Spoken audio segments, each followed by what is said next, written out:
सवाल है आपका?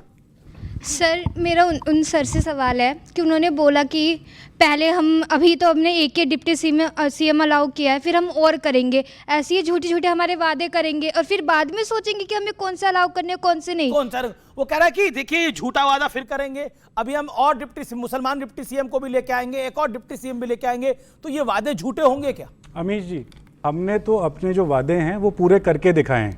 17 महीने के अंदर जो सरकार बनी थी उस सरकार ने 5 लाख नौकरियां दी, जो नौकरियों का वादा था वो पूरा किया।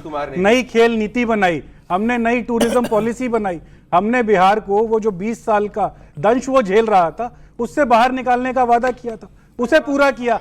मुसलमान समाज को अप्रोप्रिएट रिप्रेजेंटेशन देने की जरूरत नहीं है, और एक आपकी पार्टी को रिप्रेजेंटेशन नहीं मिल पा रहा। आप 61 सीटों पे चुनाव लड़ रहे हैं, आपका एक भी डिप्टी सीएम नहीं है। मुकेश सहनी 19 में लड़ रहा है, उसका डिप्टी सीएम है। आप तो अपनी पार्टी को हक नहीं दिला पा रहे। जो बात भविष्य के गर्त में आप उसको कैसे प्रेडिक्ट कर पा रहे हैं?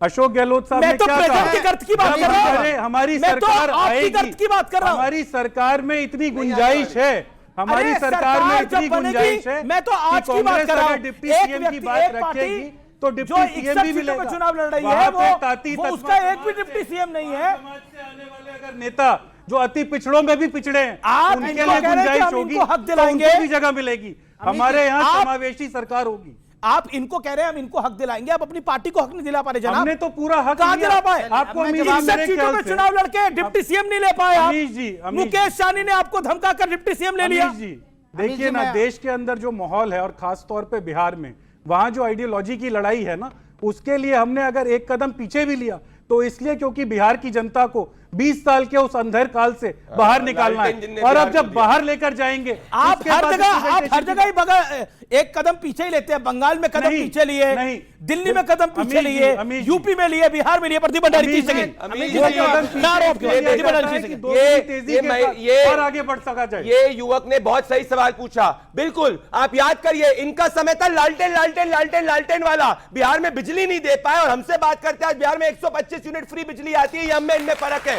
5 बजे के बाद महिलाएं घर के बाहर नहीं निकल पड़ती थी। आईएएस ऑफिसर की बीवी का रेप हो जाता था और ये सब का सब अपराधीकरण लालू परिवार करता था। कि अभी आपने कहा कि भाई डिप्टी सीएम बना दिया, उसको क्या करेंगे?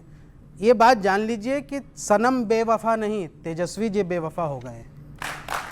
और आप ये एक बात और, मैं किसी समाज का तिरस्कार नहीं कर रहा हूं, लेकिन मुकेश सहनी जी का रिकॉर्ड ये है कि इनको अगर कोई चीज़ नहीं अपनी मनमाफिक मिलती तो ये पहले भी बीजेपी में जा चुके थे, आगे भी जा सकते हैं। क्या गारंटी है कि वो बेवफा नहीं होंगे? अब एक सतीश जी ने हमसे बेवफाई की तो बात ही ना मत करिए। मैं सुनिए, नीतीश कुमार को क्या बोलेंगे फिर? नहीं, मैं एक बात अपनी कंप्लीट कर दूं, वो तो उनसे आप पूछिएगा। सतीश जी ने हमसे पूछा था कि भाई दूल्हे दुल्हन की बात। देखो, दूल्हा तो एक ही है, हमारे मियाँ भाई हैदराबाद के असुद्दीन ओवैसी साहब। आपको दुल्हन बना रखा है वैसे इन लोगों ने? दुल्हन ये किनकी है मैं बता रहा हूँ। जब इन्होंने महाराष्ट्र में एक ऐसी पार्टी थी शिवसेना, जो कहती थी हम बाबरी मस्जिद तोड़ने वाले, जब उनके साथ अलायंस किया था ना, तब ये किसकी दुल्हन थे?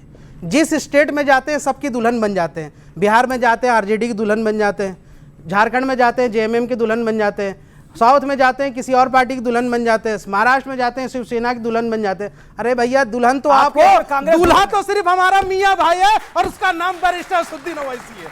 कि मैंने जो कहा वो पर्याप्त है। इनकी हंसी ही बताती है कि दुल्हन सस्पेक्ट है, समझे? वो कह रहे हम दूल्हे हैं। कौन सा? ये कह रहे हम दूल्हे हैं। दूल्हे हैं किसके? इनका हाँ, कौन ढो रहा है पालकी? तो 4 निकाह अलाउड। अरे भाई, इनका पालकी कौन ढो रहा है ये तो बताइए। ये कह रहे हैं हमारे 4 निकाह। देखिए, ये ऐसे दूल्हा या दुल्हन है जिनका हर चुनाव का एक अलग एजेंडा होता है। इनका कोई और एजेंडा नहीं है। 2005 में जब चुनाव हुआ, लालू प्रसाद जी को इतना मैंडेट नहीं मिला था, थोड़ी सीटें कम हो गई थी उनको मुख्यमंत्री बनने से। वो रामविलास पासवान जी के पास गए। स्वर्गीय रामविलास पासवान जी ने उनसे कहा कि मैं लालू जी आपको समर्थन तब दूंगा जब आप बिहार में एक मुसलमान मुख्यमंत्री बनाएंगे। लालू प्रसाद यादव ने कहा कि मैं मुस्लिम मुख्यमंत्री नहीं बनाऊंगा। आखिरकार नहीं बनने दिया, राष्ट्रपति शासन लगा, दोबारा से चुनाव हुआ और जीत कर आए जब नीतीश कुमार। उसके बाद से पिछले 20 सालों से लालू परिवार सत्ता से बाहर है, क्योंकि मुसलमान मुख्यमंत्री बनने नहीं दिया। वो जो गलती थी उसके लिए क्या बोलेंगे आप? क्या ये फैक्ट नहीं है? क्या ये फैक्ट नहीं है? ये मानसिकता है इनकी। बहुत देर में आपने समय दिया, थोड़ा सा टाइम दे दें जी। आज की डिबेट का एजेंडा बनाया गया कि कांग्रेस ने पिछड़ों और दलितों का अपमान किया। लेकिन भारतीय जनता पार्टी ने कल्याण सिंह को कितना अपमानित करके पार्टी से निकलने पर मजबूर किया था। उमा भारती के साथ भारतीय जनता पार्टी ने क्या किया था जब मध्य प्रदेश की मुख्यमंत्री पद से हटाई गई थी। और भारतीय जनता पार्टी आज विनय कटियार और रितंबरा कहाँ हैं किसी को पता नहीं है। भारतीय जनता पार्टी में पिछड़ों दलितों का भविष्य सबसे ज्यादा अंधकार में है। जब आदमी झूठ बोलता है तो पकड़ा जाता है। साध्वी रितंबरा को पद्मा भूषण देने वाली सरकार प्रधानमंत्री नरेंद्र मोदी जी की सरकार, और ये कह रहे हैं कि साध्वी रितंबरा कहां है। दूसरी बात, भाई आज ओबीसी प्रधानमंत्री, आज आदिवासी राष्ट्रपति, अपमानित किसने किया? इन लोगों ने। जब राष्ट्रपति जी की बात आई थी, विरोध किसने किया था? इन्होंने किया था। मैं ओपन चैलेंज कर रहा हूं अमीश जी, क्या एक भी बार कांग्रेस पार्टी ने सीताराम केसरी जी की जब धोती कांग्रेस ऑफिस में इसीलिए खोली गई थी क्योंकि सोनिया गांधी को अध्यक्ष बनाना था, क्या अभी तक अपोलोजाइज किया, माफी मांगी है? क्या बाबा साहेब भीमराव अंबेडकर को जिसने चुनाव हराया था उसको पद्मा अवार्ड देने वाली कांग्रेस पार्टी ने अभी तक माफी मांगी? नहीं। इनके डीएनए के अंदर पिछड़ों ये बताइए, ये सवाल है। एक मैं आपको ले, तो आपका सवाल क्या है? खड़े होकर पूछिए सर। हर मुद्दे पे हिंदू मुस्लिम ही क्यों होता है? ग्रोथ की बात हो रही तो ग्रोथ क्यों नहीं होती है? हर चीज में हिंदू मुस्लिम। आज तो हिंदू मुस्लिम नहीं हुआ वैसे। सर, ओके जाति तो तभी भी चल रही है ना।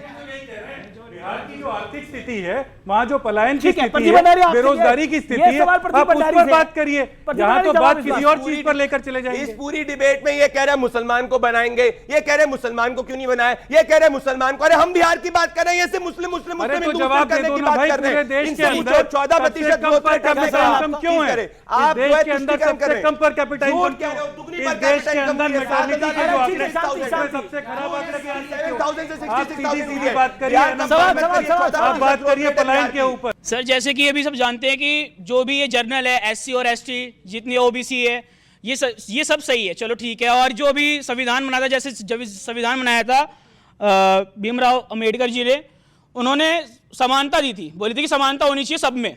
पर ऐसा क्यों है कि जनरल को अलग दिया जाए? जनरल अगर उतने ही नंबर लेके आ रहा है तब भी उसका नहीं हो पा रहा है, और एससी जब उतना कम लेके आ रहा है तब भी उसका हो जा रहा है। ऐसा क्यों? ये सभी से है मेरा सवाल।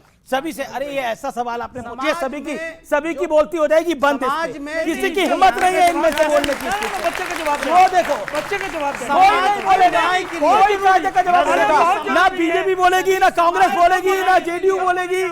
बोलिए बोलिए। समाज व्यवस्था में एक साथ आगे बढ़ सके, उनको सामान्य अवसर मिल सके। जो पिछड़े रह गए सर्वे की बुनियाद पर उनको आरक्षण दिया ठीक गया है, जवाब- ताकि जवाब- उनको भी उचित मौका मिले देश की तरक्की में अपना योगदान देने का। देखिए सुनिए, पीछे हो चुके हैं। नहीं पीछे हो चुके भाई, आप इतिहास को जाके देखिए। ये मनुवादी सोच बंद कर दीजिए, मनुवादी तो है ही मनुवादी नहीं। सोच बंद कर जो- दीजिए। जो फैक्ट है सर्वे बिल्कुल की बोला है। बुनियाद पर जो बरसों से सताए गए पिछड़ा समाज, उनको राजनीति में समाज अब बरसों से में जनरल वार सिताए जाएंगे क्या? करने के लिए आरक्षण दिया गया। अब बरसों से क्या अब आप जब आरक्षण का विरोध करते हैं? आरक्षण का विरोध क्यों नहीं करते? भारतीय जनता पार्टी भी यही करती है। पूछिए। झूठ मत बोलिए। आप मुसलमानों को रिजर्वेशन देने वाले लोग और रजाकार वाले आप बोले, मुसलमानों को रिजर्वेशन देने वाले रजाकार के लोग। देखिए ये इस विषय पर इसमें मैं केजरीवाल जी का डायलॉग लूंगा। इस विषय पर ये सब मिले हुए हैं जी, ये सब मिले हुए हैं जी। जवाब देना दीजिए। हाँ, बोल दिया। अमीर जी जवाब हमसे भी ले लीजिए। देखिए आप अपने माथे को बिल्कुल क्लियर करें। हजारों साल से जिस समाज को बराबरी नहीं मिली है, एक एग्जांपल देता हूं, दिल्ली का बच्चा स्कूल जाता है, चाहे गरीब का है चाहे अमीर का है। एक गांव में स्कूल नहीं होता है, पढ़ाई के लिए उसको 5 से 10 किलोमीटर पैदल जाके पढ़ना पड़ता है। तो क्या उसको कंसेशन नहीं मिलना चाहिए? और इसी को ध्यान में रखते हुए ये रिजर्वेशन पॉलिसी आई है। कृपया इतिहास को पढ़िए, कृपया चीजों को पढ़िए। जब तक गांव शहर नहीं बन जाएंगे तब तक ये रिजर्वेशन गांव क्यों डेवलप नहीं हो रहा? हाँ ये बात ठीक है, होना चाहिए। उसके प्रयास जारी हैं, उसकी भौगोलिक स्थितियों को सही ठीक सवाल किया है। जा रहा है, बीजेपी के आय बढ़ाई जा सांसदों ने रही जितना है, गोद लिया था डेवलपमेंट जा रही है। ठीक है, एक सेकंड सतीश जी बोलिए। मैं मानता हूं कि राजनीतिक दल अपना काम अपने स्वार्थ में करते रहते हैं, इसमें ये रिजर्वेशन आरक्षण को पूरा उठाएंगे, ठीक है। लेकिन देखिए होना चाहिए रिजर्वेशन, इसमें कोई दिक्कत नहीं है, लेकिन उत्तर और इसका हल कहां है? 100 नौकरियां रहेंगी तो आप 50 कर दो उसमें रिजर्व, ठीक है जी। लेकिन दिक्कत तो इसी में है ना कि सिर्फ 100 नौकरियां क्यों है? उसके जगह 10,000 नौकरी करो, उसमें 50% रिजर्वेशन ठीक है। रखो।